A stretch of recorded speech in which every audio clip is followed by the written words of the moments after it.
નમસ્કાર બધાને. લાસ્ટ લેક્ચરમાં આપણે એલઆર સર્કિટ જોયેલી ડીસીમાં. એ પહેલાં આપણે ઇન્ડક્ટરના શ્રેણી અને સમાંતર જોડાણની વાત કરેલી, બરાબર છે. તો આ લેક્ચરમાં આપણે આપણો છેલ્લો લેક્ચર રહેશે આ ચેપ્ટરનો, અને આ લેક્ચરમાં આપણે જે બી વસ્તુ બાકી છે એ ચર્ચા કરીશું અને થોડાક દાખલા સોલ્વ કરીને આ ચેપ્ટરને પૂર્ણ વિરામ આપીશું. તો ચલો, થિયરીનું ટાઇટલ છે, કાલે જે થિયરી છે એનો જ એક ભાગ છે, બરાબર છે. ચલો સમજીએ શું કહે છે. જો એલઆર ડીસી સર્કિટમાં ચાર્જિંગ દરમિયાન ઇન્ડક્ટરના બે છેડા વચ્ચે વોલ્ટેજનું સૂત્ર મેળવવાનું છે. આપણને ખબર છે કે ભાઈ જ્યારે આપણે કળ બંધ કરશું તો કાલની કહાની તમને ખબર હોવી જરૂરી છે આજના લેક્ચર સમજવા માટે, બરાબર છે. તો હું એવું માની લઉં છું કે તમે ભાઈ વ્યવસ્થિત સમજીને અહીંયા આ લેક્ચર જુઓ છો, આપણા લાસ્ટ લેક્ચર. તો જેવી આ કળ બંધ કરશું એ સમયે પ્રવાહ 0 હશે.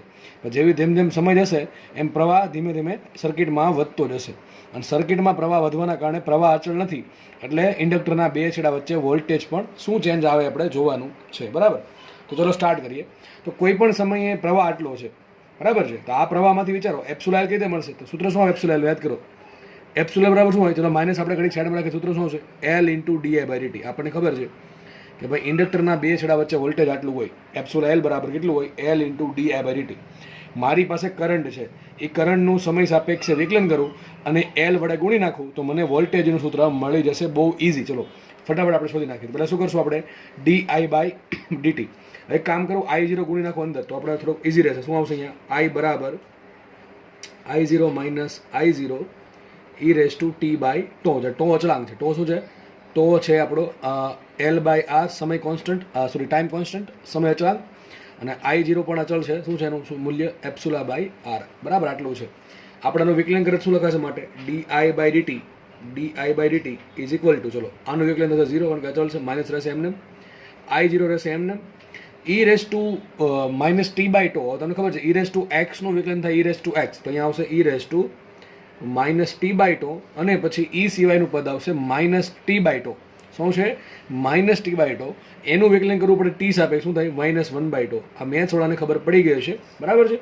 ઓકે. અને નીટ વાળાને કીધેલું છે પહેલાં ઘાતનું વિકલન, પછી ઘાત વગરના પદનું વિકલન, એ પ્રમાણે કરવું પડશે. તો એક લખીએ અહીંયા. શું આવશે માટે? di/dt બરાબર di/dt ઇઝ ઇક્વલ ટુ શું આવશે વિચારો? આ માઇનસ માઇનસ પ્લસ થઈ ગયા, આ ટો આવી ગયા આગળ, તો શું આવશે અહીંયા? I0/τ e⁻t/τ. મારે શોધવાનું છે એપ્સિલોન L. તો બે આને આ સમીકરણને બે બાજુ L વડે ગુણ નાખો. શું આવશે માટે? એપ્સિલોન L બરાબર L × di/dt. તો આપણે આ બાજુ L વડે ગુણે, આ બાજુ પણ L વડે ગુણ દઈએ, તો L I0/τ e⁻t/τ. આપણે એક કામ કરીએ, આ પદ સોલ્વ કરીએ. આ પદને હું સાઈડમાં સોલ્વ કરું છું. L I0/τ તો સોલ્વ કરીએ આપણે. L I0/τ બરાબર શું આવે? ચલો વિચારીએ આપણે. તો L રાખો એમને. I0 બરાબર શું આવશે? ε/R. તો અહીંયા આવશે ε/R, અને ટો બરાબર શું આવશે? L/R. અહીંયા આવશે L/R, આવું આવશે, બરાબર છે. તમે જો અહીંથી R ઉડી ગયા, અહીંથી L ઉડી ગયા, શું ખાલી એપ્સિલોન આવી દીધું. તો મને ખબર પડી ગઈ આપણને કે L I0/τ નો આન્સર શું આવશે? એપ્સિલોન ખાલી. તો માટે સૂત્ર મળી ગયું. એપ્સિલોન L બરાબર e⁻t/τ. બહુ ઇઝી સમીકરણ આવી ગયું. ટૂંકમાં ઇન્ડક્ટર જે છે, ઇન્ડક્ટરના બે છેડા વચ્ચે વોલ્ટેજ આ પ્રમાણે બદલશે. યાદ કરો, કોના જેવું સમીકરણ છે? આ રેડિયો એક્ટિવિટીમાં જે પેલું જે ખવાના જે બાકી છે એના ન્યુક્લિયસની સંખ્યાના જેવું સૂત્ર છે, પણ કોના માટે? ચાર્જિંગ માટે છે, બરાબર છે. એનો ગ્રાફ ડ્રો કરો તો કંઈક ગ્રાફ આવો થશે. કોનો ગ્રાફ ડ્રો કરીએ? એપ્સિલોન L વર્સિસ સમયનો. તો વિચારો, તમે t બરાબર 0 મૂકો. જ્યારે આપણે જે સમય કળ બંધ કરશું એ સમય આપણે સમય 0 મૂકીએ તો સમય આવશે 0, એની 0 ઘાત થશે 1, તો શું આવશે આન્સર? એપ્સિલોન. ટૂંકમાં શરૂઆતમાં યાદ રાખજો. લગભગ ગઈકાલના લેક્ચરમાં મેં તમને એવું કીધું હતું, થોડીક મારી ભૂલ પડી ગઈ હતી બોલવામાં, લખવામાં, એ તમે સુધાર નાખજો કે જ્યારે કળ બંધ કરશું ને ત્યારે ઇન્ડક્ટર છે એ ઓપન સર્કિટ તરીકે વર્તન કરે, આપણને ખબર છે. પણ ઇન્ડક્ટરના ઓપન સર્કિટનું વર્તન કરવા એટલે શું થાય?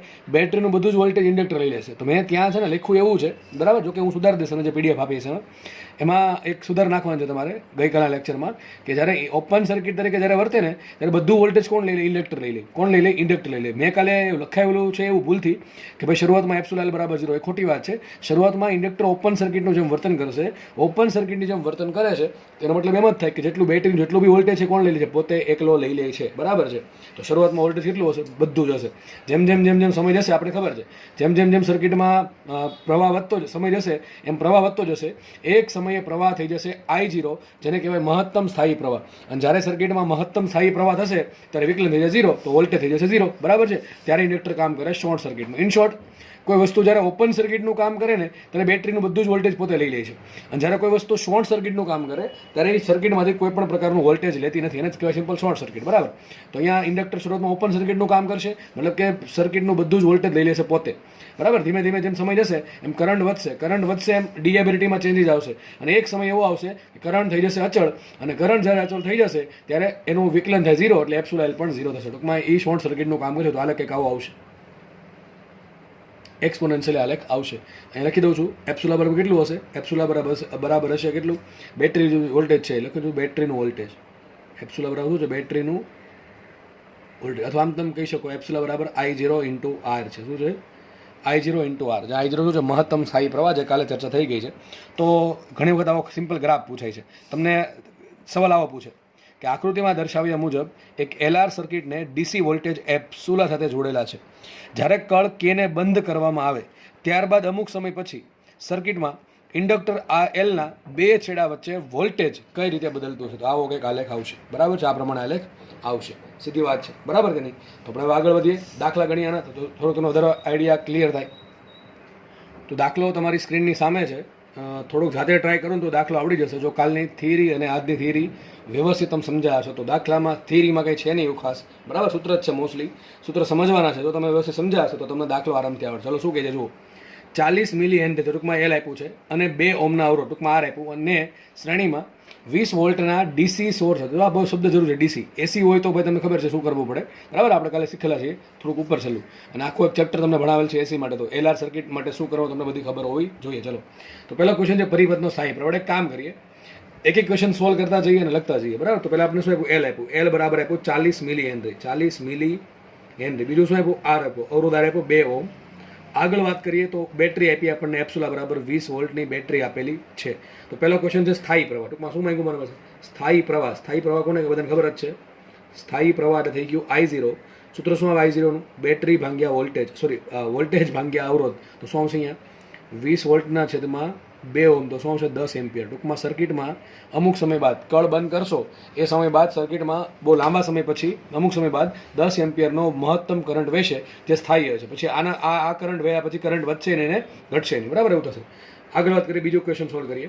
પરિપથ માટે સમય અચળાંક શોધો. તો શું આપ્યું સૂત્ર, સમય અચળાંક તો બરાબર શું થાય, L/R. બહુ ઈઝી સૂત્ર, L/R. ચલો, L કેટલા છે, 40 મિલી હેનરી, છેદમાં આવશે 2 ઓહ્મ. આપણે હેનરી ભાગ્યા ઓહ્મ નો એકમ આવે સેકન્ડ, બરાબર. તમે ટ્રાય કરી લેવો જાતે. મને સોરી 40 ભાગ્યા 2 બરાબર આવશે 20. તો શું આન્સર આવશે, 20 મિલી સેકન્ડ, બરાબર. ટૂંકમાં આ સર્કિટનો સમય અચળાંક કેટલો છે, 20 મિલી સેકન્ડ, બહુ નાનો છે. ચલો આગળ વાત કરીએ. બહુ ત્રીજો ક્વેશ્ચન સોલ્વ કરીએ. શું કહે છે, જો સ્વિચ બંધ કર્યા પછી 2 સમય અચળાંક જેટલા સમયગાળા બાદ, સ્વિચ બંધ કરી દીધી છે પછી કેટલો સમય લેવાનો છે, 2 સમય અચળાંક, ટૂંકમાં સમય કેટલો છે, 2 ટાઈમ્સ ટો, બરાબર ને. 2 સમય અચળાંક જેટલા સમય બાદ પરિપથનો પ્રવાહ, ટૂંકમાં ચાર્જિંગ પ્રવાહ, બરાબર ને.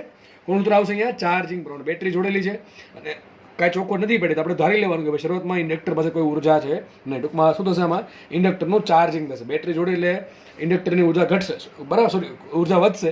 અને હવે કંઈ ચોખ્ખો નથી પડે એટલે એવું માનશું કે ભાઈ ઇન્ડક્ટર સંપૂર્ણ ડિસ્ચાર્જ છે શરૂઆતમાં. અને જેવી બેટરી જોડીને કળ બંધ કરશું, બરાબર છે, પછી એમ કહે છે કે 2 સમય અચળાંક જેટલો સમય જાય પછી પરિપથમાં પ્રવાહ કેટલો. તો સૂત્ર મૂકીએ આપણે, પ્રવાહનું સમીકરણ I બરાબર I0 1 - e⁻t/τ, બરાબર ને. એમાં t કેટલા મૂકશું આપણે, t મૂકશું 2 τ. કેટલા મૂકશું, બરાબર ને. સ્વિચ બંધ કર્યા પછી 2 સમયગાળા બાદ, તો અહીંયા t મૂકશું 2 τ. અને I0 કેટલા મૂકશું, I0 મૂકીએ કેટલા, આપણને આપ્યા છે 10 એમ્પિયર. કેટલા આપ્યો, શોધા આપણે 10 એમ્પિયર. તો સિમ્પલ ખાલી કિંમત મૂકો છો, શું આવશે, I બરાબર I0 મૂકો 10 એમ્પિયર, કૌંસમાં 1 - e⁻, t શું મૂકો 2 τ, તો -2 τ/τ, બરાબર ને. ઉડી ગયા એટલે શું આવશે માટે, અહીં લખી દઉં છું સાઈડમાં, I બરાબર 10 કૌંસમાં 1 - 1/, ટોટો ઉડી ગયા અને એની -2 છેદમાં જવો તો અહીંયા આવશે e². હવે આનો આન્સર તમારે જાતે લખવાનો છે ભાઈ. તમને હવે ગણતરી ઘણી બધી કરાવી છે, એમ્પિયરમાં કંઈક આન્સર આવશે, બરાબર. હું એવી ચાહત ધરાવું કે ભાઈ હવે તો તમને આવડી જવું જોઈએ આ બધી ગણતરી. e² કઈ રીતે લાવવું તમને શીખવાડેલું છે, તમને ખબર હોવી જોઈએ e² નો આન્સર કઈ રીતે આવશે. તમને જેને લોકોને ખબર ન હોય એને કહી દઉં છું, જો કે ખબર હોવી જોઈએ, કારણ કે બધું એન્ડ થવા એવું છે હવે તો. ઘણી બધી વખત આવી ગયું. ઈની કિંમત કેટલી 2.71, જો કે એક 2.71 એક્ઝેક્ટ નથી, એની પાછળ આંકડા ઘણા બધા છે. એક 2.71, 2.72 તમે લઈ શકો છો, અથવા તમને ન ફાવે તો 2.7 પણ લઈ શકો છો. એ પ્રમાણે ગણતરી કરી કેલ્સી વગેરેનો આન્સર લાવવાનો છે, રફ આન્સર. બરાબર, ઓકે. આપણે ચોથો ક્વેશ્ચન સોલ્વ કરીએ. તો ફોર્થ ક્વેશ્ચન શું છે? જો ટો સમય બાદ ઉદ્ભવતું પ્રેરિત ઈએમએફ શોધો. ટૂંકમાં શું કીધું? જો પ્રેરિત ઈએમએફ. હવે વિચારો, ઈએમએફ ઉત્પન્ન ક્યાં થાય? ઇન્ડક્ટરમાં ઉત્પન્ન થાય કે અવરોધમાં ઉત્પન્ન થાય? ઇન્ડક્ટરમાં ઉત્પન્ન થવાનું છે. તો મારે સૂત્ર માંગ્યું એપ્સુલાનું. ટૂંકમાં કોને માંગ્યું સૂત્ર? વોલ્ટેજનું. એપ્સુલા એલનું માંગ્યું. કોનું માંગ્યું? હમણાં સાબિત કર્યું. એપ્સુલા બરાબર શું હોય? એપ્સુલા એલ બરાબર e⁻t/τ. એપ્સુલા ઇન્ટુ e⁻, હમણાં જ સાબિત કર્યું છે. જસ્ટ ચાર્જિંગ કરીએ ત્યારે ઇન્ડક્ટરના બે છેડા વચ્ચે વોલ્ટેજ આ પ્રમાણે બદલશે. બરાબર. તો મને કીધું છે ટો સમય બાદ. ટૂંકમાં સમય કેટલો આપ્યો મને? સમય આપ્યો ટો. તો સૂત્ર મળી ગયું. એપ્સુલા એલ બરાબર કેટલો આવશે? એપ્સુલા એલ બરાબર એપ્સુલા e⁻τ/τ. ટો ઉડી ગયા. શું હશે? eની -1 એટલે એપ્સુલા એલ બરાબર આવશે એપ્સુલા/e. હવે તમે મૂકી દો કિંમત સાથે. એપ્સુલા આપ્યા 20 વોલ્ટ, ના છેદમાં મૂકજો 2.71, 2.7, તમે જે પણ લઈ લેજો. એટલે એપ્સુલા તમને કંઈક વોલ્ટેજમાં આન્સર આવશે. આ તો જાતે કરું કેલ્સી વગર. બરાબર. બાકી કેલ્સી વાપરો તો મને કોઈ ફરક પડતો નથી. તો દાખલો જો તમે સૂત્ર આવડતા તો દાખલા રોકડા માર્ક્સ અપાવશે, બાકી નહીં આવે. અને તમને 4 દાખલા નહીં પૂછે, કોઈ એક ક્વેશ્ચન પૂછશે, અથવા આની સિવાયના કોઈ પણ દાખલો હોય એવો તમને પૂછી શકે છે. અને ઘણી વખત આમાં તમને શું પૂછે? ઉર્જા પૂછે. શું પૂછે? ઉર્જા. તો ઉર્જા સૂત્ર ડાયરેક્ટ યાદ રાખવાની જરૂર છે નહીં. પ્રવાહ સૂત્ર છે, એમાં સૂત્ર કયું મૂકી દઉં? ઉર્જા બરાબર ½ Li². એ મૂકીને તમે કરી શકો છો દાખલો. બરાબર છે. દાખલા તમને આવડી જશે. બરાબર, ઓકે. જેને કોન્સેપ્ટ સમજાઈ ગયો છે, આનો સૂત્ર યાદ રહી ગયા છે અને પ્રેક્ટિસ કરતા આવડે છે, અને વાંધો કોઈ આવશે નહીં. ચલો, તો નેક્સ્ટ દાખલો જોઈએ આપણે. બરાબર, થોડોક થિયરિટિકલ દાખલો છે, પણ દાખલો છે. બરાબર, દાખલો ઇઝી છે, જેને કોન્સેપ્ટ આવડી ગયો છે અને કોઈ વાંધો નહીં આવે. ચલો આપણે ક્વેશ્ચન સોલ્વ કરીએ. તો તમને આકૃતિ દેખાય છે. એક બેટરી જોડી છે, એની સાથે એક કળ જોડેલી છે. એની આરે સમાંતરમાં એક અવરોધ છે R1. ઉપર એક બ્રાન્ચ છે, જેમાં સમાંતરમાં આ બ્રાન્ચની સમાંતરમાં ઇન્ડક્ટર L અને અવરોધ R2 બંને શ્રેણીમાં જોડેલા છે, પણ ત્રણેય બ્રાન્ચ કેવી છે? સમાંતરમાં છે. આ પ્રમાણે. તો ક્વેશ્ચન પેલો વાંચે. શું કહે છે? જો ક્વેશ્ચન, t=0 સમયે કળ બંધ કરતા દરેક બ્રાન્ચમાંથી વહેતો પ્રવાહ. શું કહે છે? તમે હજી આ સર્કિટ આ પ્રમાણે હતી, અને આપણે જસ્ટ જે સમયે કળ બંધ કરીએ છીએ એ જસ્ટ સમય પર પરિપથમાં દરેક બ્રાન્ચમાંથી કેટલો પ્રવાહ વહેશે શોધવાનો છે. આપણને ખબર છે. પહેલો ક્વેશ્ચન સોલ્વ કરીએ કે t=0 સમયે કળ બંધ કરતા, ખબર છે આપણને, કળ બંધ કરતા શું થાય? યાદ કરો. ઇન્ડક્ટર શેને જે વર્તન કરે? ઇન્ડક્ટર જો ચાર્જિંગ છે કે ડિસ્ચાર્જિંગ છે? ચાર્જિંગ છે. ઇન્ડક્ટરનું ચાર્જિંગ થશે. ઇન્ડક્ટર કામ કોના જેવું કરશે? ઓપન સર્કિટનું. તો ઇન્ડક્ટર ઓપન સર્કિટ જેમ વર્તે છે. તો સર્કિટ કઈ બની જશે? આવી. જો આ ઇન્ડક્ટર છે, એની જગ્યાએ શું મૂકશો? Open circuit. તો કંઈક આવું બની ગયું. આ ઇન્ડક્ટર કાઢી નાખો આપણે જસ્ટ ખાલી. અહીંયા અવરોધ છે કયો? R2. બરાબર. પછી આગળ વધીએ. અહીંયા અવરોધ કયો છે? અહીંયા અવરોધ છે R1. અને નીચે કળ બંધ કરી દીધી એટલે સર્કિટ કંઈક આવી થઈ જશે.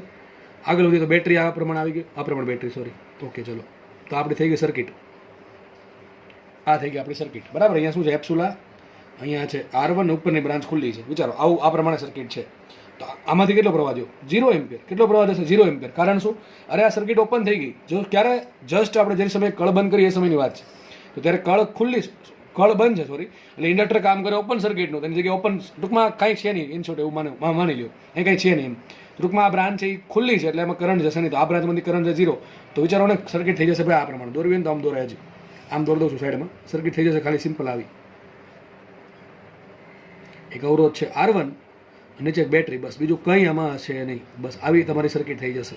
ત્યારે જે સમયે કળ બંધ કરશું એવું કંઈક થશે. તો વિચાર કરો, આમાંથી કરંટ કેટલો? 0. ચલો, આમાંથી કેટલો કરંટ જશે? વિચારો ને. એક બેટરી છે ને એક અવરોધ. તો સૂત્ર શું આવે કરંટનું? માટે I બરાબર શું આવશે? I1 અને I1 કહી દઉં છું. I1 બરાબર શું આવશે? વોલ્ટેજ ભાગ્યા અવરોધ. તો આ એપ્સુલા/R1. તો આમાં કેટલો કરંટ હશે? આમાંથી કરંટ હશે આ પ્રમાણે. બરાબર. આ પ્રમાણે કરંટ હશે. કેટલો કરંટ હશે?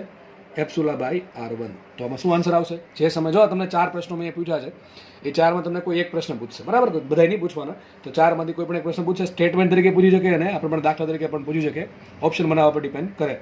તો શું ક્વેશ્ચનનો આન્સર આવશે? કે t=0 સમયે કળ બંધ કરશું ત્યારે જે આ જે બ્રાન્ચ છે, એમાં જે ઇન્ડક્ટર છે એ ઓપન સર્કિટનું કામ કરશે. એટલે આ બ્રાન્ચમાંથી કરંટ 0 હશે. તો બધો કરંટ હશે ક્યાં? બેટરીનો બધો કરંટ જશે અહીંયા.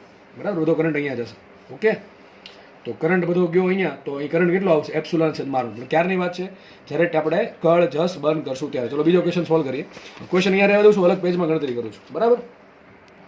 તો બીજો ક્વેશ્ચન વાંચીએ આપણે. શું કહે છે? જો સર્કિટ આની યાદ છે. શું કહે છે? ખૂબ લાંબા સમય બાદ દરેક બ્રાન્ચમાંથી વહેતો પ્રવાહ. ક્યારે? કળ બંધ કર્યા પછી. લખવું પડશે અહીંયા. કળ બંધ થયા બાદ. કળ બંધ થયા બાદ. ટૂંકમાં કળ આપણે બંધ કરી દીધી અને ખૂબ લાંબો સમય ગયો પછી શું થશે? દરેક બ્રાન્ચમાંથી વહેતો પ્રવાહ મેળવો. ચલો આપણે લખીએ, અહીંયા બીજો ક્વેશ્ચન સોલ્વ કરીએ. ખૂબ લાંબા સમય બાદ શું થશે? કળ બંધ કર્યા પછી ખૂબ લાંબા સમય બાદ આપણે ખબર છે શું થશે? ઇન્ડક્ટર છે કોના જેવું કામ કરશે?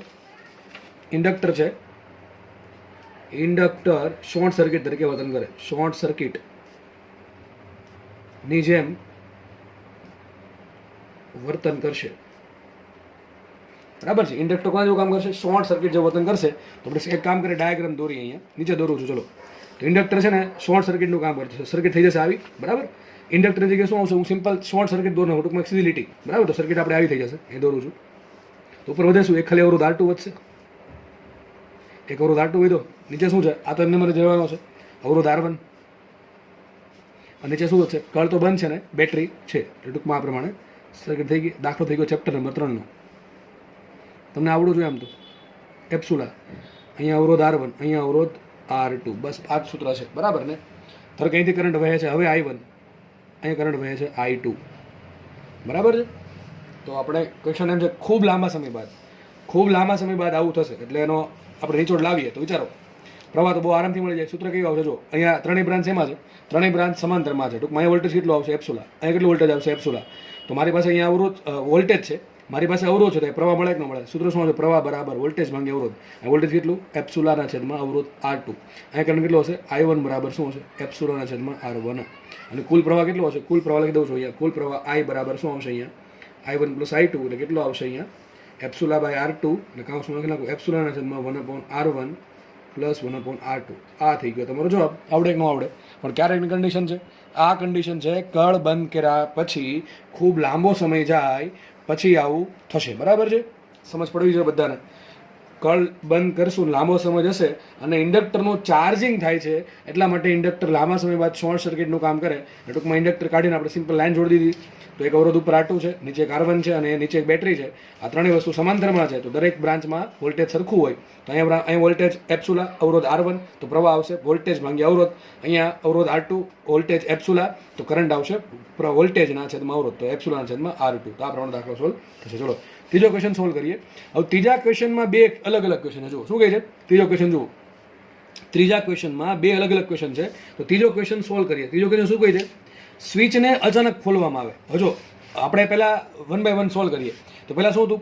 કળ ખુલ્લી હતી, જસ્ટ બંધ કર્યું ત્યારે શું થયું? આપણે શોધી નાખ્યું. બરાબર છે કે ભાઈ આ બ્રાન્ચમાં કરંટ 0 હશે, બધો કરંટ આમાં જશે. પછી આપણે એ જોયું કે કળ બંધ જ છે, કળ બંધ જ છે ને ખૂબ લાંબો સમય ગયો. તો ખૂબ લાંબા સમય પછી કન્ડિશન આવી હશે, દરેક બ્રાન્ચમાં અલગ અલગ કરંટ હશે. ત્રીજો ક્વેશ્ચન છે, હવે શું? કળ બંધ હતી, ખૂબ લાંબો સમય વીતી ગયો છે, કળ બંધ છે. વિચારો ને, ખૂબ લાંબો સમય શું થાય? ઇન્ડક્ટર સંપૂર્ણ ચાર્જ થઈ જાય. બરાબર, આપણે ખબર છે ઇન્ડક્ટર સંપૂર્ણ ચાર્જ થઈ જશે. બરાબર ને? હવે શું કહે છે? જો આ લોકો એમ કહે છે કે ખૂબ લાંબા સમય પછી સ્વિચ બંધ જ રાખી આપણે. હવે શું કર્યું? અચાનક સ્વિચને ખોલી નાખી. શું કર્યું? અચાનક સ્વિચને ખોલી નાખી. તો લખું છું, ખૂબ લાંબા સમય બાદ સ્વિચને બંધ રાખી પછી ખોલવામાં આવે, પછી ખોલવામાં આવે તો શું? ચલો આવે તો પછી પહેલો કેસ છે. પહેલો કેસ શું કહે છે? જો નામે પૂછે I, તરત જ દરેક બ્રાન્ચમાં પ્રવાહ. ટૂંકમાં સ્વિચ આપણે અચાનક શું કરી? અચાનક ખોલી નાખી. લાંબા સમય સુધી સ્વિચ બંધ હતી, એનો મતલબ એમ થાય લાંબા સમય સુધી ઇન્ડક્ટર સંપૂર્ણ ચાર્જ થઈ ગયું. શું થઈ ગયું? સંપૂર્ણ ચાર્જ. હજી સ્વિચ બંધ જ છે, પછી મેં શું કર્યું? જસ્ટ ખોલી નાખી. તો આ લોકો એમ કહે છે જ્યારે તમે ખોલો છો તરત જ દરેક બ્રાન્ચમાં પ્રવાહ. તો લખ્યું છે અહીંયા, સ્વિચ ખોલવાથી આવે તો દરેક બ્રાન્ચમાં પ્રવાહ, દરેક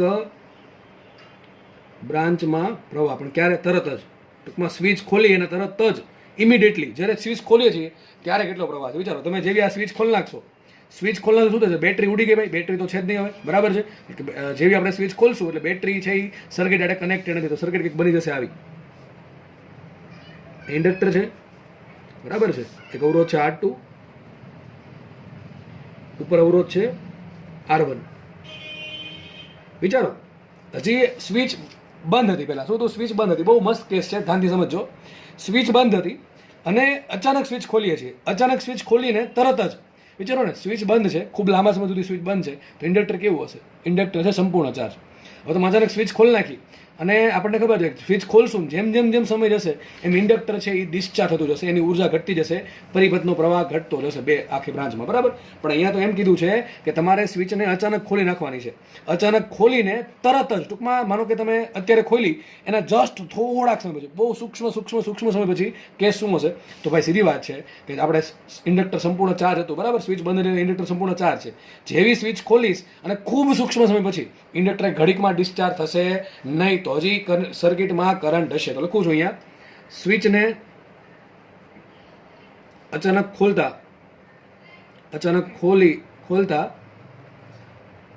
તરત જ ઇન્ડક્ટર ડિસ્ચાર્જ થશે નહીં. સીધી વાત છે ભાઈ, સૂક્ષ્મ સમયમાં કે ડિસ્ચાર્જ થવાનું છે નહીં, તો તરત જ ઇન્ડક્ટર શોર્ટ સર્કિટનું કામ કરે, બરાબર. પેલા જે આગળ કહેતો શોર્ટ સર્કિટનું કામ કરશે, શોર્ટ સર્કિટ જેમ વર્તન કરશે. તો સર્કિટ બની ગઈ પાછી આવી,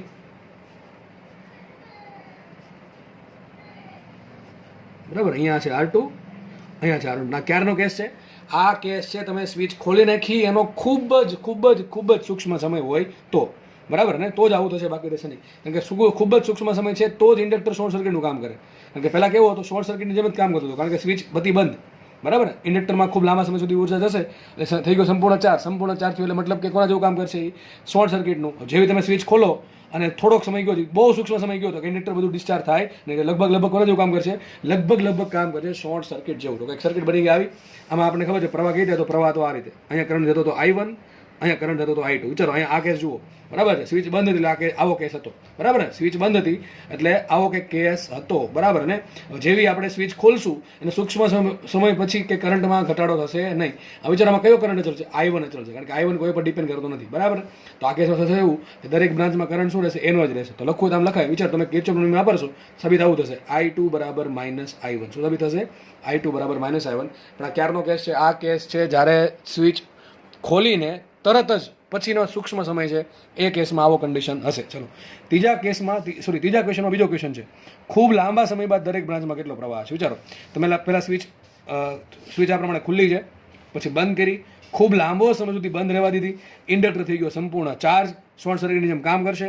પછી શું કર્યું? અચાનક સ્વિચને ખોલી એના ખૂબ સૂક્ષ્મ સમય પછી કે કન્ડિશન આવી હશે, અને એમાં એમ કહે છે કે ખૂબ લાંબા સમય સુધી જો સ્વિચને ખોલી જ રાખવામાં આવે તો શું થાય? વિચારો ને ભાઈ, જેવી તમે સ્વિચને લાંબા સમય સુધી ખોલશો એટલે ખબર છે આપણને બેટરી સર્કિટમાંથી નીકળી ગઈ એટલે ઇન્ડક્ટર પાસે જે ચાર્જિંગની ઉર્જા છે એ ધીમે ધીમે કોને મળશે? R1 ને મળશે ને R2 ને, બેયને મળશે.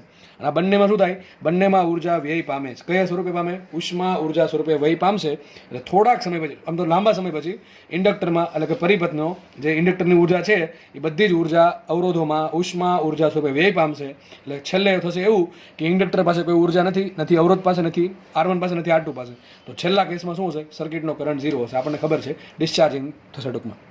તો તમે અલગ પેજમાં લખીને બતાવી દઉં છું, બરાબર છે. ઓકે, ચલો. તો ત્રીજા ક્વેશ્ચનનો બીજો સવાલ કે ભાઈ સ્વિચ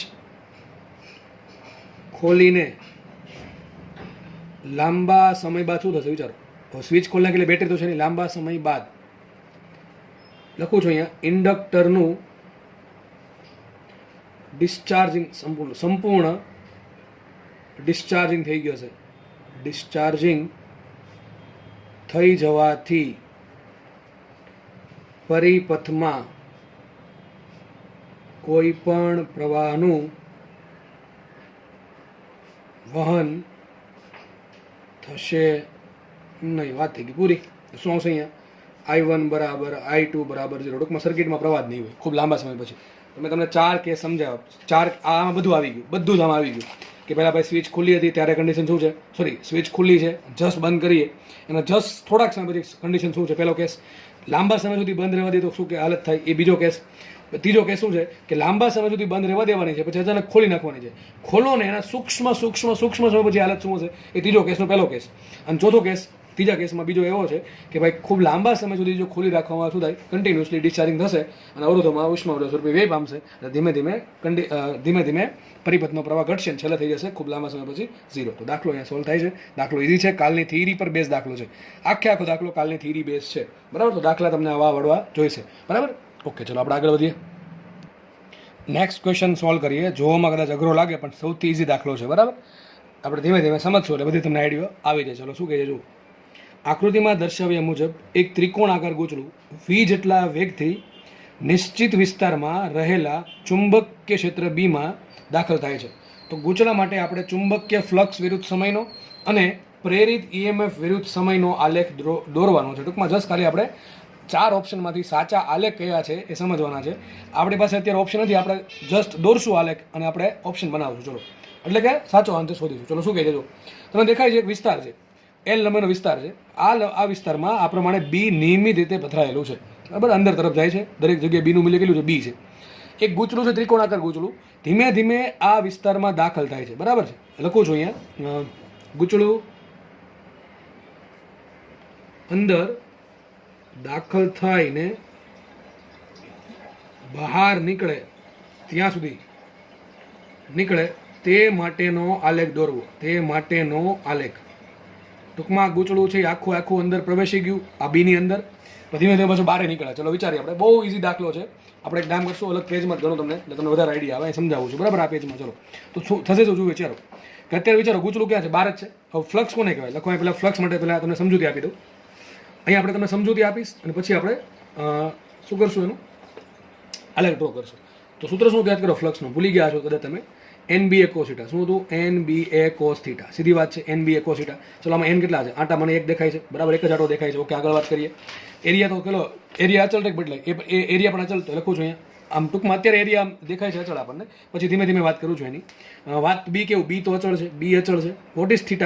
યાદ કરો. થીટા શું હતો? બી અને એ વચ્ચેનો ખૂણો. બી ક્યાં છે? અંદર છે. એ ક્યાં છે? સમતલ બાર તરફ. થીટા કેટલો આવે? થીટા બરાબર 0 ડિગ્રી આવે અથવા તો 180 ડિગ્રી આવે. તો કોસ થીટા બરાબર શું આવશે? કોસ થીટા બરાબર ±1 આવશે. મતલબ ફ્લક્સ બરાબર શું આવશે? ફ્લક્સ બરાબર આવશે flux proportional two area. In short શું આવશે? ફ્લક્સ પ્રોપોર્શનલ ટુ એરિયા આવશે. વિચારો, સીધી વાત છે. આટા એક છે એટલે એક મૂકી દીધા. બી તો અચળ જ છે, બટ ખબર પડી ગઈ આપણને.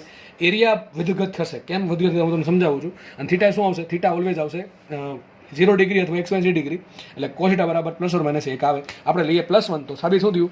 ફ્લક્સ પ્રપોર્શનલ ટુ એરિયા છે. ટૂંકમાં જેટલો એરિયા મોટો એટલું ફ્લક્સ મોટું. પણ આ ફ્લક્સ કેવું લેવાનું? યાદ કરો. એરિયા કેવો લેવાનો? જે આની અંદર ઘેરાય છે એરિયા. યાદ કરો, એરિયા કેવો લેવાનો? જે આખો એરિયા ને અત્યારે બધું એરિયા બહાર છે, આ કંઈ બી જ નથી. ટૂંકમાં અત્યારે ફ્લક્સ 0 છે, બરાબર. અત્યારે ફ્લક્સ 0 છે. જેમ અંદર જશે એ જે એરિયા વધતો જાય છે એ એરિયા આપણે વિચારવાનો છે. ટૂંકમાં જેટલું એરિયા મોટો એટલું ફ્લક્સ મોટું. તો ચલો વિચારીએ. ધારો કે આપણે જસ્ટ છે ને થોડુંક આને આગળ વિચારીએ. ધારો કે આ ભાગ છે, આ પોઈન્ટ છે ને અહીંયા પહોંચી ગયો, બરાબર. વેગ છે એટલે ધીમે ત્યાં ગૂંચળું છે નજીક જાય છે, અને નજીક જશે. અમુક સમય પછી કંઈક કન્ડિશન આવી થઈ જશે, બરાબર. એક કામ કરું, હું તમને ક્યાંક દોરતો જાઉં તો તમને આઈડિયા આવે, બરાબર છે, કે કન્ડિશન આવી થઈ જશે. આ પેલો ભાગ ફિક્સ છે. બેઠી આકૃતિ નહીં દોરતો હું, જેટલું કામનું જેટલું દોરું છું અહીંયા. તો કંઈક માનો કે અત્યારે આ પ્રમાણે થઈ ગયું, બરાબર. આવી કંઈક કન્ડિશન આવી ગઈ, નજીક આવી ગયું. અત્યારે કેટલું ફ્લક્સ? 0 ફ્લક્સ, એટલે કે કોઈ એરિયા અંદર ઘેરતો જ નથી. થોડાક સમય પછી કન્ડિશન આવી હશે અને થોડોક ભાગ અંદર ગયો, આટલો ભાગ. તો વિચારો, આટલો ભાગનો એરિયા અંદર ગયો કે ન ગયો? આ સર ગયો છે. તો આટલા ભાગના કારણે એક ફ્લક્સ આવશે કે નહીં આવે? આ આવશે. થોડાક સમય પછી શું હશે? ઘણો બધો ભાગ અંદર આવી ગયો, બરાબર છે. આટલો ભાગ અંદર ગયો. ધીમે જેમ ગૂંચળું અંદર જશે એમ એનો ભાગ વધતો, એનો એરિયા વધતો જશે.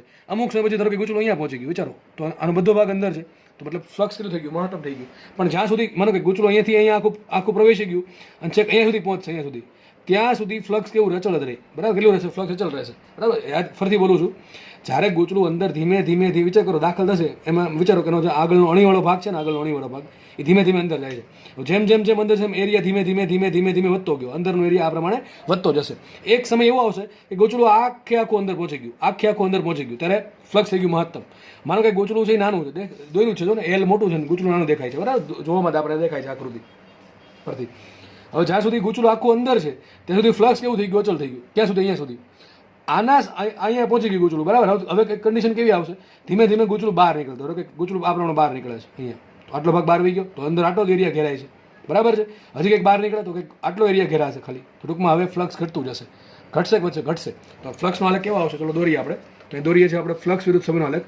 હું એકદમ રફ આલેખ ડ્રો કરું છું, બરાબર છે. કોઈ સ્કેલ વગેરે દોરું છું હું, કોઈ સ્કેલિંગ નથી થતું અહીંયા, બરાબર છે. ચલો આપણે ડ્રો કરીએ આલેખ. તો તો અહીંયા આપણે ડ્રો કરીએ ફ્લક્સ વિરુદ્ધ સમયનો. કોને ડ્રો કરીએ? ફ્લક્સ વિરુદ્ધ સમયનો.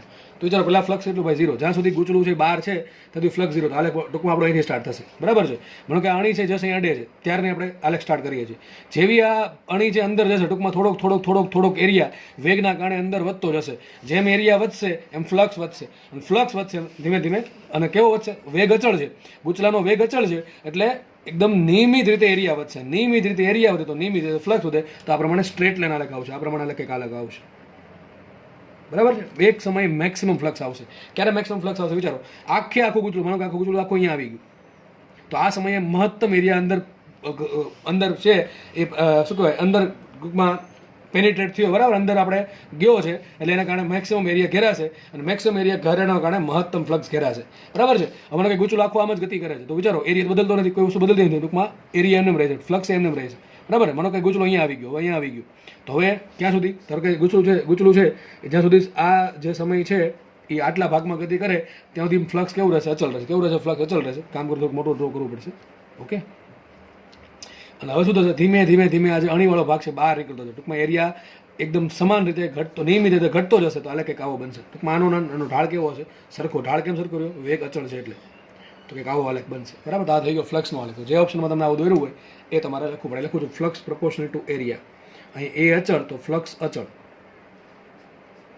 આખો એરિયા અંદર છે એટલે ફ્લક્સ અચળ થઈ ગયું. અહીંયા પણ ફ્લક્સ પ્રપોર્શનલ ટુ એરિયા. એ ધીમે જેમ ગૂંચળું બહાર નીકળશે એમ એરિયા ઘટો, એરિયા ઘટે એટલે ફ્લક્સ એ ઘટશે. હવે તો આપણે આના પરથી તમને યાદ છે ઈએમએફનો આલેખ તો આરામથી મળી જાય. ઈએમએફનો આલેખ શું? તો સૂત્ર યાદ કરો. શું? તો -d∅dt, બરાબર ને? -d∅dt. મેં તમને કીધું યાદ રાખજો કે જ્યારે પણ તમને ફ્લક્સના આલેખ પરથી ઈએમએફનો આલેખ બનાવવાનું થાય ને ત્યારે આગળનું માઇનસ તમારે ફરજિયાત લેવું, બરાબર. તો આપણે આલેખ ડ્રો કરીએ. કોનો? ઈએમએફનો ડ્રો કરીએ. તો દોરીએ આપણે ઈએમએફનો આલેખ. ચલો દોરીએ છે અહીંયા સમય વિરુદ્ધ ઈએમએફ. તો અહીંયા છે ઈએમએફ ઈ, બરાબર છે. વિચારો તમને મેં શીખવાડેલ છે. તો અહીં શું આવશે? માટે ઈએમએફ બરાબર શું આવે? માઇનસ ઢાળ. કોનો ઢાળ? ફ્લક્સ વિરુદ્ધ સમયના આલેખનો ઢાળ શોધવાનું, એનું માઇનસ મૂલ્ય લેવાનું, તમને શું મળશે? ઈએમએફનો આલેખ મળી જાય. તો બહુ ઇઝી છે. આ દાખલો આગળ ભણાવેલો પણ છે, બરાબર. તો બહુ ફટાફટ પતશે. આપણે જુઓ અહીંયા ફ્લક્સ ધીમે વધે છે તો ઢાળ કેવો છે? વિચારો, ઢાળ થઈ ગયો ધન. ઢાળ ધન થયો તેનું ઋણ મૂલ્ય શું આવે? પહેલી વાત તો ઢાળ ધન છે ને કેવો અચળ છે? કેવો છે ઢાળ ધન અને અચળ કેવો છે? ધન તો છે, કેમ? ખૂણો છે લઘુકોણ છે, ઢાળ ધન છે. અને દરેક બિંદુ પર વિચારો ઢાળ કેવો છે? સરખો છે. દરેક બિંદુ પાસે થીટા સરખો એટલે tan થીટા સરખો, ઢાળ સરખો. દરેક બિંદુ પાસે ઢાળ સરખો છે અને ધન છે. તો ઈએમએફ શું આવે? ઢાળનું ઋણ મૂલ્ય. ઢાળ ધન, આગળનું માઇનસ શું આવશે? માઇનસ આવશે. તો અહીંયા ઈએમએફ આવશે કેવું? અચળ અને ઋણ. કેવું આવશે? અચળ ને ઋણ. તો કંઈક આવો કંઈક આલેખ બનશે. તો આટલું આવે છે, બરાબર. આ પ્રમાણે મળશે આપણને. પછી વિચારો અહીંયા ફ્લક્સ કેવું છે? ફ્લક્સ અચળ છે. ફ્લક્સ અચળ તો ઢાળ કેટલો? ઢાળ 0. ઢાળ 0 તો ઈએમએફ 0. તો કંઈક આવો કંઈક આલેખ બન્યો પાછો. ઈએમએફ 0 ટૂંકમાં અહીંયા સુધી ઈએમએફ 0 રહેશે, બરાબર. વિચારો પછી શું થયું? ઢાળ અચળ છે, દેખાય છે ઢાળ દરેક જગ્યાએ. દરેક 2 પોઈન્ટ પકડો એના પછી સ્ટ્રેટ લાઈનથી જોડો તો દરેક પોઈન્ટ માટે ઢાળ કેવો આવશે? થીટા સરખો. દરેક પોઈન્ટમાં થીટા કેવો? સરખો આવશે. દરેક પોઈન્ટ પાસે થીટા સરખો તો દરેક પોઈન્ટ પાસે ઢાળ સરખો. પણ ઢાળ ધન છે કે ઋણ છે? ઋણ. કારણ કે જો ખૂણો કેવો બન્યો? ખૂણો જોવાનો હંમેશા ધન x અક્ષ સાથે. ઢાળ માટે ખૂણો જોવાનો ધન x અક્ષ સાથે, બરાબર છે. તો અહીંયા ઢાળ છે ઋણ, કારણ કે ગુરુ કોણ છે? ઢાળ ઋણ છે. ઢાળ ઋણ ને આગળનું માઇનસ પ્લસ આવશે આપણો ઈએમએફ અચળ ને ધન. કંઈક આવો આલેખ બનશે અહીંથી અહીંયા સુધી. સિમ્પલ આવો આલેખ બનશે. તો આપણો આલેખ શું? આવો અંશ તમારો આ આન્સર ટીક કરવાનો. આવો આલેખ જે હોય ને એ ટીક કરવાનું. તો ટૂંકમાં ઈએમએફનો આલેખ આ પ્રમાણે આવશે અને ફ્લક્સનો આલેખ આ પ્રમાણે આવશે. એકદમ ઇઝી દાખલો છે, બસ કોમન કોન્સેપ્ટ છે, બરાબર. તો આવો દાખલો તમને આવડવા જોઈશે. હવે આવા તમને કોઈ પણ દાખલા પૂછે, ચોરસ ગૂંચળું કરે કે લંબચોરસ કરે, બરાબર, ધીમે જો વેગ અચળ હશે તો કન્ટિન્યુઅસલી નિયમિત રીતે એનો એરિયા વધતો જશે. અને જેમ એરિયા વધશે એ પ્રમાણે ફ્લક્સ વધશે, અને એરિયા ઘટે એ પ્રમાણે ફ્લક્સ એ પ્રમાણે સમપ્રમાણમાં એટલે કે પ્રપોર્શનલી ફ્લક્સ વધઘટ થયા કરશે. અને ફ્લક્સમાં ચેન્જીસ આવે તો ઈએમએફ ઉત્પન્ન થાય. જ્યારે ફ્લક્સમાં ચેન્જ નહીં આવે તો ઈએમએફ 0 આવશે. હજી કહું છું, ઈએમએફનો આલેખ ડ્રો કરો ત્યારે આગળનું આ માઇનસ ભૂલવાનું નહીં. તમને ઓપ્શનમાં આવું આપ્યું હોય કે ભાઈ ઈએમએફનો આલેખ આવો છે તો ખોટો છે, આ ખોટો પડશે, આમાં માર્ક જશે. આગળ માઇનસ નથી આપ્યું, આ માઇનસ હશે ને તો જ આવું આવશે. અને માનો કે આવો ઓપ્શન જ નથી પણ આ છે, પછી આ ટીક કરીને આવું, બરાબર. માઇનસ કદાચ ન લીધું હોય તો આલેખ આવો આવશે. પણ તમને હજી કહું છું, 2 ઓપ્શનમાં આપ્યા હોય તો માઇનસવાળા આન્સરને ગણીને જે આન્સર આવતો એને પ્રાધાન્ય આપવું. ઇન શોર્ટ પહેલાં ટ્રાય કરો માઇનસને લઈને. યાદ રાખજો, હજી કહું છું, ભૂલતા નહીં. જ્યારે પણ તમને ફ્લક્સ પરથી ઈએમએફનો આલેખ ડ્રો કરો ત્યારે ભૂલથી પણ માઇનસ લેવાનું ભૂલવાનું નહીં. માઇનસ હંમેશા લેવું, બરાબર છે. અને મોટા ભાગે આનો ઢાળનું ઋણ મૂલ્ય અને ટૂંકમાં જે ઢાળ આવે ને ધન, એનું ઋણ મૂલ્ય ઋણ આવશે અહીંયા, અને ઢાળ ઋણ છે તો અહીં ધન આવશે, બરાબર. તો એટલી ખબર પડવી જોઈએ છે. દાખલો ઇઝી છે, તમને આવડી જવો જોઈએ. આગળ વધીએ. ચલો, એક ઇઝી દાખલો તમારી સ્ક્રીન પર છે જે કદાચ તમને અઘરો લાગતો હોય. દાખલો જોઈએ આપણે. શું કહે છે? જો તમને દેખાય છે એક ગૂંચળું દેખાય છે, ગૂંચળું એક ગૂંચળું અહીંયા છે, એ ગૂંચળાનું કનેક્શન એક અહીંયા છે, બરાબર. ટૂંકમાં આપણે કમ્પ્લીટ ગૂંચળું છે. એ 3 અવરોધો છે, દેખાય છે. 3 એટલે કે 3 બ્રાન્ચીસ છે, જેમાં 2R અને 4R શ્રેણીમાં છે, R અને R, પછી બીજા છે 3R અને 9R શ્રેણીમાં. આ ત્રણેય સમાંતરમાં દેખાય, આટલી તમને ખબર પડી ગઈ. આ ત્રણેય સમાંતર બ્રાન્ચ છે, અને એની આરે એક અવરોધ જોડેલ છે R. અહીંયા લંબાઈ AB, આ તમને AB લંબાઈ આપી છે, રકમ આવી છે કે AB બરાબર 10 સેન્ટીમીટર છે. અને આ જે ગૂંચળું છે ને, એ ગૂંચળું આ પ્રમાણે V વેગથી આગળ ગતિ કરે છે. ગૂંચળું છે V વેગથી ગતિ કરે છે, અને એનું જે B છે, આટલા એરિયામાં જે B છે, એ બીની કિંમત છે 2 ટેસ્લા, અચળ છે, બરાબર. કેવું છે? અચળ છે. તથા જે આ ગૂંચળામાં જે પ્રવાહ પ્રેરિત થશે, કેમ પ્રવાહ પ્રેરિત થાય? વિચાર કરો ને ભાઈ, ગૂંચળું આગળ ગયું એટલે એરિયા ઘટો, આ એરિયા ઘટે છે અહીંયા, ધીમે ધીમે એરિયા ઘટશે એટલે ફ્લક્સમાં ઘટાડો થયો, અને ફ્લક્સમાં ઘટાડો થવાના કારણે EMF જનરેટ થશે. આપણે ભણેલા છીએ આપણે શું કહેવાય, તમે ભણેલું છે કે આપણે ગતિકી EMFમાં વસ્તુ ભણાવેલી છે. તો ક્વેશ્ચન એમ છે કે જો આ જે સર્કિટ છે, એ સર્કિટમાં 200 માઇક્રો એમ્પિયરનો પ્રવાહ પ્રેરિત થતો હોય તો અવરોધ R ની કિંમત શોધો. ટૂંકમાં જે તમને બધી R દેખાય છે શોધવાનું છે. તો બહુ ઇઝી દાખલો, ઇઝી છે. ચલો વિચારો, ઘડીક આ બધું આગળનું ભૂલી જાઓ. આટલું તો આપણે ભણેલા છીએ કે એક ભાઈ અહીંયા આપણે એક સળિયો છે, L લંબાઈનો સળિયો, આ લંબાઈ L તમને આપેલી છે, AB બરાબર 10 સેન્ટીમીટર. તો L લંબાઈનો સળિયો આ પ્રમાણે ગતિ કરતો હશે, બરાબર છે. તો જે ગૂંચળું બનશે, એ ગૂંચળાના એરિયામાં ધીમે ધીમે કાં તો ઘટાડો થાય કાં તો વધારો થાય. એ એરિયાના ચેન્જના કારણે ફ્લક્સમાં ચેન્જ આવે, ફ્લક્સના ચેન્જ થવાના કારણે, ગતિના કારણે અહીંયા EMF ઉત્પન્ન થાય. એનું EMFનું મૂલ્ય કેટલું હોય? એપ્સિલોન બરાબર BVL. ભૂલવા નથી, સૂત્ર શું આવે? એપ્સિલોન બરાબર BVL આવશે. હવે મારે અહીંયા એપ્સિલોન નથી, પણ મને પ્રવાહ આપ્યો. શું આપ્યો? પ્રવાહ. સૂત્ર શું છે પ્રવાહનું? વિચારો. તો પ્રવાહ બરાબર આવશે, પ્રવાહ બરાબર શું આવશે? એપ્સિલોન છેદમાં અવરોધ. પણ કયો અવરોધ? સમતુલ્ય અવરોધ. કયો અવરોધ? સમતુલ્ય. ભાઈ, ગૂંચળાનો અવરોધ લેવાનો, અને ગૂંચળામાં એક જ જગ્યાએ અવરોધ છે ને આખા ગૂંચળામાં અવરોધ છે. તો મારે શોધવું શું પડશે? હવે મૂકી દે કિંમત. શું આવશે અહીંયા? Epsilon I equal to epsilon છેદમાં R ઇક્વિવેલન્ટ, અથવા તમે એમ લખી શકો R ઇક્વિવેલન્ટ શું છે? આપેલા આખા ગૂંચળાનો અવરોધ. ભાઈ વિચાર કરો ને, પ્રવાહ પસાર થશે અહીંયા, બરાબર છે. તો આ સમતુલ્ય તમને ટૂંકમાં ટોટલ પ્રવાહ આપ્યો છે, ગૂંચળાનો પ્રવાહ આપ્યો છે, બરાબર છે. અહીંથી જે જનરેટ થશે એ પ્રવાહ આપ્યો છે, એની આખા ગૂંચળા માટે છે, એટલા માટે ગૂંચળાનો અવરોધ આવશે R ઇક્વિવેલન્ટ, બરાબર. તો મુખ્ય કિંમત એપ્સિલોન બરાબર BVL અપોન R ઇક્વિવેલન્ટ. તો સાબિત શું થયું અહીંથી? R ઇક્વિવેલન્ટ બરાબર શું આવશે? BVL by I. શું આવશે? BVL by I. વિચારો, તમને B આપ્યા છે, V પણ આપ્યા છે, L પણ આપ્યા છે, અને I પણ આપ્યા. મૂકી દે કિંમત માટે R ઇક્વિવેલન્ટ બરાબર શું આવશે? R equivalent. ચલો B કેટલા આપ્યા? B આપ્યા 2 ટેસ્લા. B કેટલા છે? 2 ટેસ્લા. તો મૂકીએ અહીંયા 2 ટેસ્લા બધું એસઆઈ મૂકશું આપણે. V કેટલો છે? 10 સેન્ટીમીટર પર સેકન્ડ. આપણે ફેરવી નાખ્યો મીટરમાં. શું થશે? આ એક કામ કરી પેલા પિન મારી દઈએ. ઓકે, ચલો. તો આપણને જે વેલોસિટી છે, વેલોસિટી કેટલી આપી છે? 10 સેન્ટીમીટર પર સેકન્ડ. એટલે સેન્ટીમીટર પર શું થાય? 1/10 મીટર પર સેકન્ડ. સિમ્પલ. તો V બરાબર શું મૂકશું? 1/10. 1/10. V મૂકી દે. લંબાઈ કેટલી આપી? લંબાઈ આપણને આપી 10 સેન્ટીમીટર. અને આને પણ ફેરવી નાખીએ આપણે મીટરમાં. તો શું થાય? 1/10 મીટર. તો અહીંયા આવશે 1/10 મીટર. તો મૂકી દઈએ 1/10 મીટર. અને આપણે આગળ વધીએ. પ્રવાહ આપ્યો આપણને 200 માઇક્રો એમ્પિયર. તો શું છે? 200 ગુણ્યા 10⁻⁶. આવું થશે કે થાય? સિમ્પલ છે. તો આપણે શોધીએ તો શું આવશે? R ઇક્વિવેલન્ટ બરાબર. વિચારો, એક કામ કરીએ, 10⁶ ક્યાંક ઉપર ગઈ અને બે ઉડી ગયા, ન ઉડી ગયા, બે ઉડી ગયા. ચલો, 10⁶ ઉપર ગઈ એટલે 10⁶ પ્લસ થઈ જશે. પછી 1, 2, 3 ને 4 મીંડા ઉડ્યા તો શું વધ્યું? ખાલી 100 વધે. શું વધે? 100. ટૂંકમાં જે ગૂંચળું છે એનો અવરોધ 100 ઓહ્મ છે. કેટલો હશે? 100 ઓહ્મ હશે. ટૂંકમાં આખા ગૂંચળાનો અવરોધ 100 ઓહ્મ છે. વિચારો, આ ગૂંચળું છે એનો અવરોધ 100 ઓહ્મ છે. તો હવે આ વિચાર કરો, આ જે ભાગ છે એ અને આ અવરોધ છે એમાં છે શ્રેણીમાં ને. તો પહેલા મારે શું જોવું પડે? આ ગૂંચળાનો અવરોધ. વિચારો, અહીંયા અને આમ પણ દોરાય કે ન દોરાય? વિચારજો. જો કે દાખલો તમને હવે આવડી જવો જોઈએ મારા મતે. તો ગણાવવાની જરૂર ના પડવી જોઈએ.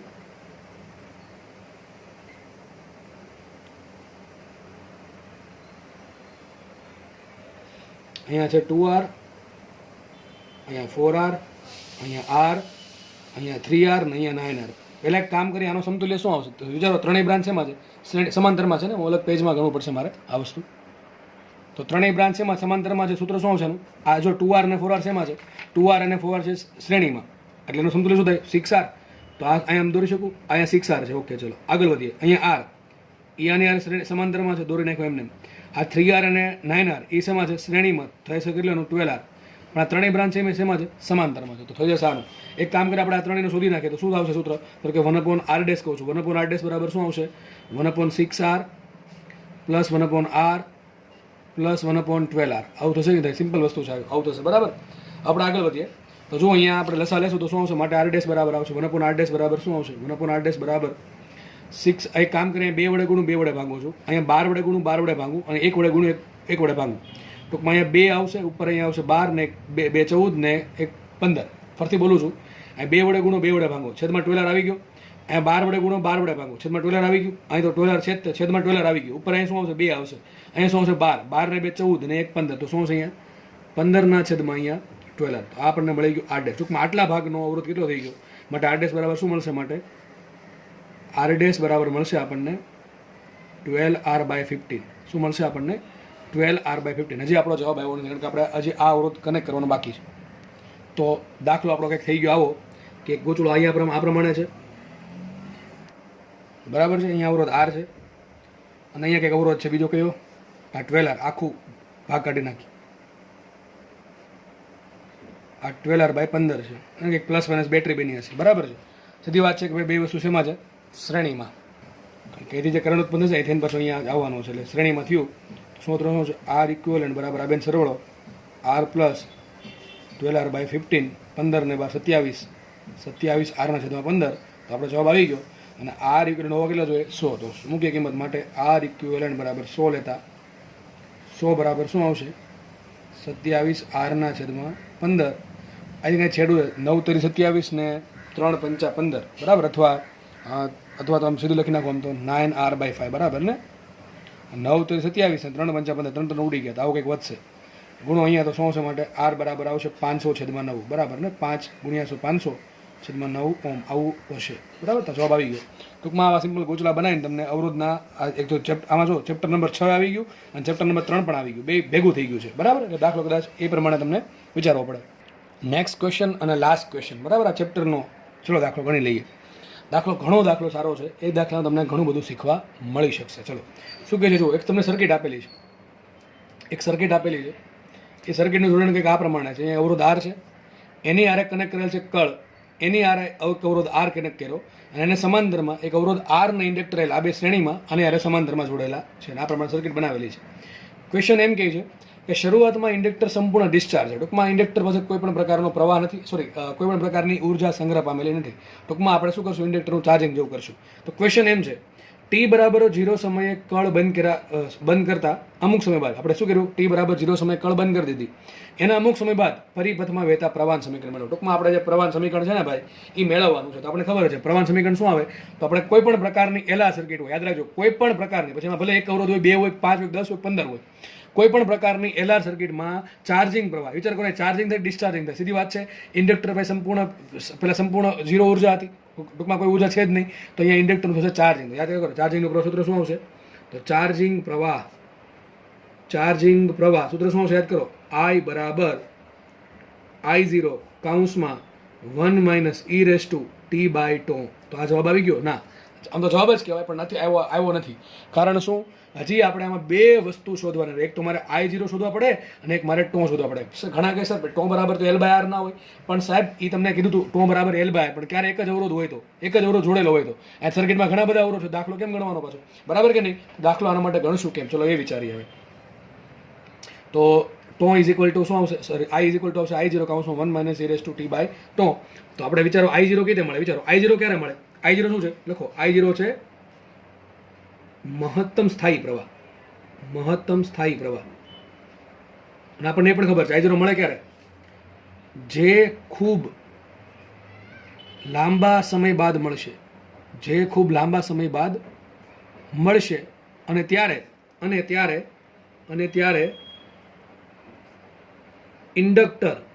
ઇન્ડક્ટર શું કરે? શોર્ટ સર્કિટ તરીકે વર્તન કરશે. શોર્ટ સર્કિટ તરીકે વર્તે છે. ખબર છે ને ભાઈ?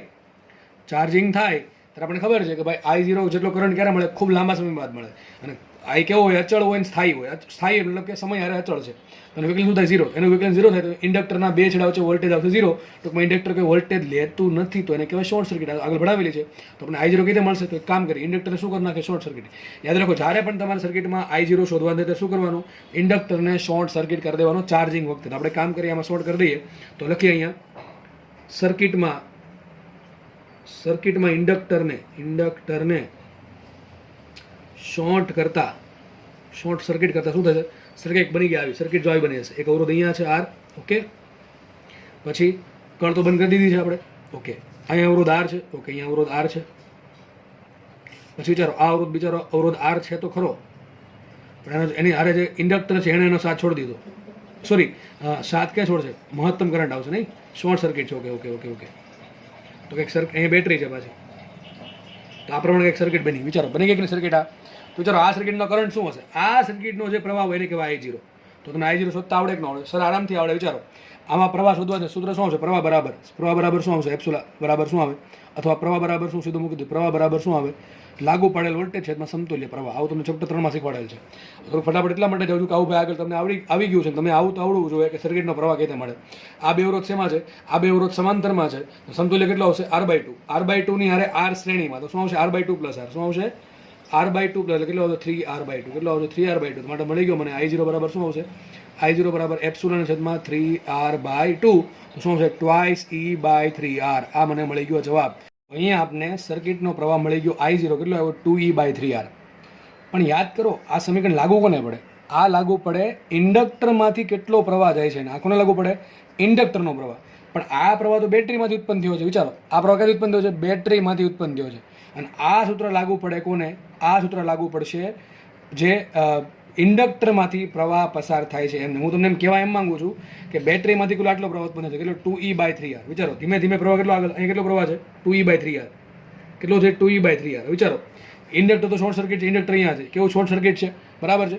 એટલે અહીંયા અવરોધ R છે, અહીંયા અવરોધ R છે, તેને બે ભાગ પડશે. અહીંયા કેટલો અવરોધ જશે, સોરી પ્રવાહ કેટલો જશે, અહીંયા પ્રવાહ જાય ε/3R અને અહીંયા પ્રવાહ જશે ε/3R. સમજ પડે કે ન પડે, તો ઇન્ડક્ટરમાંથી કેટલો પ્રવાહ જશે, ε/3R. તો આ જે ε/3R છે ને એ મારે મૂકવો પડશે અહીંયા. જો તમે ભૂલથી 2E/3R મૂકશો તો ખોટું પડશે. કારણ શું, આ 2E/3R શું છે, પરિપથનો પ્રવાહ છે, પરિપથનો પ્રવાહ છે, પરિપથનો પ્રવાહ.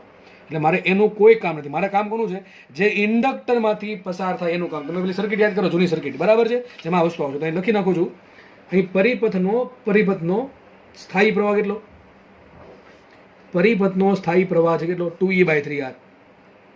મારે કામ કોનું છે, મારે કામ છે ઇન્ડક્ટરમાંથી વહેતો સ્થાયી પ્રવાહ. કારણ કે આપણે સૂત્ર જે છે આ ચોખ્ખું લખ્યું છે કે પરિપથમાંથી, જો કે પરિપથમાંથી નહીં મળે આપણે ડાયરેક્ટલી, અહીં ચોખ્ખું લખ્યું છે કે ભાઈ ઇન્ડક્ટરમાંથી વહેતો પ્રવાહ. તો આપણે ઇન્ડક્ટરમાંથી વહેતો પ્રવાહ શું મળશે, ઇન્ડક્ટરમાંથી વહેતો સ્થાયી પ્રવાહ કેટલો આવશે, સ્થાયી પ્રવાહ આવશે I0. એક કામ કરું, હું I0 ડેશ કહું છું, બરાબર, તો તમે કન્ફ્યુઝન ના થાવ. I0 ડેશ એક તમે I0 બરાબર શું આવશે, I0 ડેશ/2. કેમ કે ભાઈ બે બ્રાન્ચમાં કરંટ વેચાણો, કેટલો આવશે અહીંયા, ε/3R. કોન્સેપ્ટ ક્લિયર હશે તો દાખલો સમજાશે, બાકી નહીં સમજાય. ફરીથી કહું છું, જ્યારે લાંબા સમય થશે, ખૂબ લાંબો સમય, ત્યારે થશે શું કે ભાઈ આ ઇન્ડક્ટર જે શોર્ટ સર્કિટનું કામ કરે છે, સર્કિટ એક બની ગઈ, આવી સર્કિટ આવી બની જશે. પછી કરવાનું શું, તમારે શોધવાનું સર્કિટનો અથવા પરિપથનો સ્થાયી પ્રવાહ. હવે સ્થાયી પ્રવાહ કોને કહેવાય કે ભાઈ ઇન્ડક્ટર શોર્ટ સર્કિટ તરીકે વર્તન કરે ત્યારે પરિપથમાંથી જે પ્રવાહ હોય ને એને સ્થાયી પ્રવાહ કહેવાય. હવે પણ આપણે ભાઈ જે સૂત્ર છે ને, આ સૂત્ર એ ખાલી કોને લાગુ પડે, એ લાગુ પડે છે આપણે ઇન્ડક્ટરમાંથી વહેતા પ્રવાહ. ટૂંકમાં ઇન્ડક્ટરમાંથી આટલો પ્રવાહ ચાર્જ લખ્યું છે, ચાર્જિંગ પ્રવાહ. ચાર્જિંગ પ્રવાહ આટલો છે, ઇન્ડક્ટરમાંથી વહેતો પ્રવાહ આટલો છે, કેટલો છે, આટલો. તો આમાં જે સૂત્રમાં જે I0 આવે કોને લાગુ પડે, I0 લાગુ પડશે કોને, I0 લાગુ પડશે ઇન્ડક્ટરના પ્રવાહને.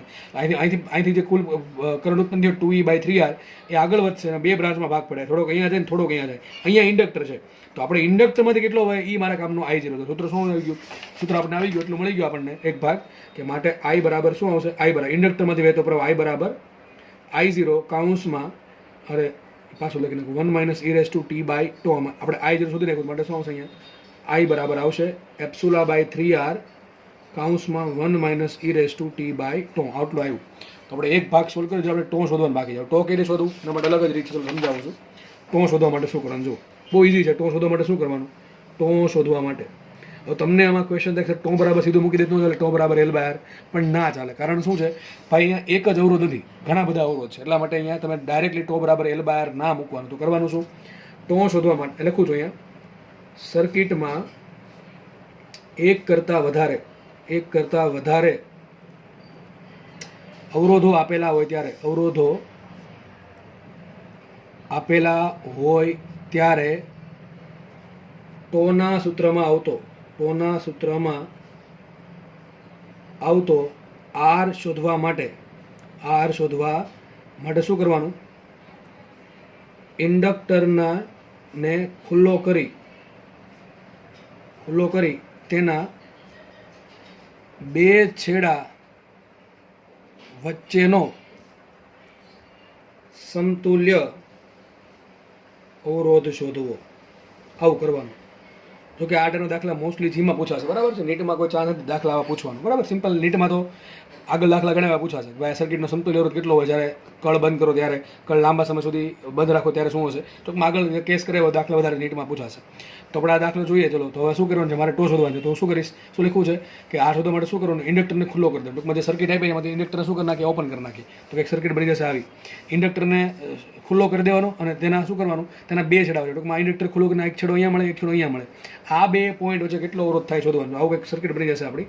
બેટરી ઘડીક ભૂલી જાવ, કારણ કે સમતુલ્ય અવરોધ શોધવો છે એટલે.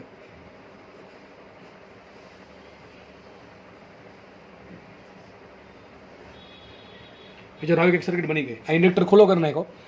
આ પોઈન્ટ છે અને આ પોઈન્ટ છે. બી તમને ક્વેશ્ચન પૂછું કે એ બી વચ્ચે સમતુલ્ય અવરોધ કેટલો, સીધી વાત છે. અહીં બેટરી જોડી દઈએ આપણે, બેટરી એ જોડી દઈએ તો શું કરશું, અહીંથી પ્રવાહ નીકળશે. અહીં સુધી પ્રવાહ આવ્યો, બે ભાગ પડ્યા. તો ટૂંકમાં આ અવરોધ આર છે, આ અવરોધ આર છે, આરના સમાંતરમાં છે. એની આરે આર અવરોધ છે એમાં શ્રેણીમાં. તો સૂત્ર શું છે, આર ઇક્વિવેલન્ટ બરાબર શું આવશે વિચારો. આ બે સમાંતરમાં, તો આર ને આર થઈ ગયો r/2. r/2 આરે આર છે શ્રેણીમાં, તો r/2 પ્લસ આર શું આવે 3r/2. તો મને ટો મળી ગયા. ટો બરાબર શું આવશે, ટો બરાબર આવશે L/R ઇક્વિવેલન્ટ. પણ આર ઇક્વિવેલન્ટ ક્યાં લેવાનો, ઇન્ડક્ટરના બે છેડાને ઓપન કરીને બેટરી કાઢી નાખવાની, ઇન્ડક્ટરના બે છેડાને ખુલ્લા કરી દેવાના. આ બે જે પોઈન્ટ છે એ બે પોઈન્ટ વચ્ચે સમતુલ્ય અવરોધ જે મળે એ તમારું સૂત્રમાં છે ટો બરાબર L/R. બરાબર છે, આવું થશે. તો સૂત્રમાં મૂકીએ. ટો બરાબર શું આવશે, ટો બરાબર આવશે L રાખો એમને, અને આર ઇક્વિવેલન્ટ શું આવશે 3r/2. તો 2L/3r આવશે. બધું ભેગું કરીએ આપણે એક સૂત્રમાં.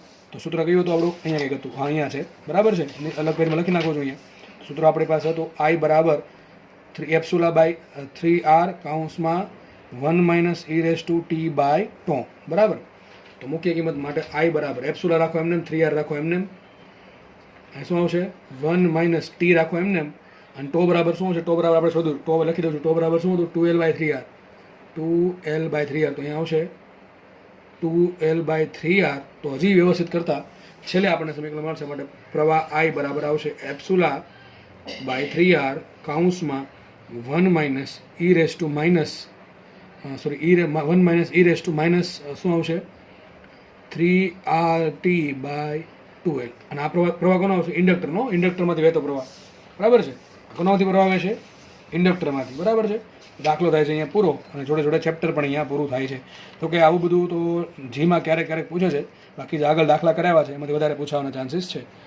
તો આગળ જેટલું બી કરાવ્યું તમને, ગતિકી EMF છે કે એની પછી આગળની થિયરી છે ફ્લક્સમાં ચેન્જીસની, બરાબર, જેના કારણે જે EMF ઉત્પન્ન થવાની છે.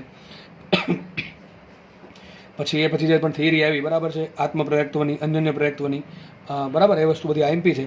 અને પેલું તમે કીધું હતું ગૂંચળું ફરે છે, એ ગૂંચળું ફરે એ તમારું ટૂંકમાં થઈ ગયું AC જનરેટર, બરાબર. AC જનરેટર સૂત્ર આવ લાગુ પડે. ફ્લક્સ બરાબર શું આવે, NBA cos ωt, અને સૂત્ર શું છે, એપ્સિલા બરાબર minus NBA omega sin ωt. આ જ છે AC જનરેટર, બીજું કાંઈ છે નહીં. તો AC જનરેટર હું અલગથી કરાવતો છે નહીં, આ જ AC જનરેટર છે. આ તમને આગળ ભણાવેલ છે. ગૂંચળું ઓમેગા ઝડપથી ફરતું હોય તો ફ્લક્સ કેટલો આવશે અને EMF કેટલો આવશે, બરાબર. તો દાખલો થાય છે 16 અહીંયા, બરાબર છે. એક શબ્દ ચેન્જ કરી નાખજો, સમય બાદ પરિપથમાં ઇન્ડક્ટરમાં વહેતો પ્રવાહ, આમ કરી નાખજો ને, ઇન્ડક્ટરમાં વહેતો પ્રવાહ. તો ઇન્ડક્ટરમાં પ્રવાહ આટલો આવશે, બરાબર છે. દાખલો થશે અહીંયા પૂરો, જોડે જોડે ચેપ્ટર પણ અહીંયા પૂરું થાય છે. ઓકે, ધન્યવાદ, જય હિન્દ.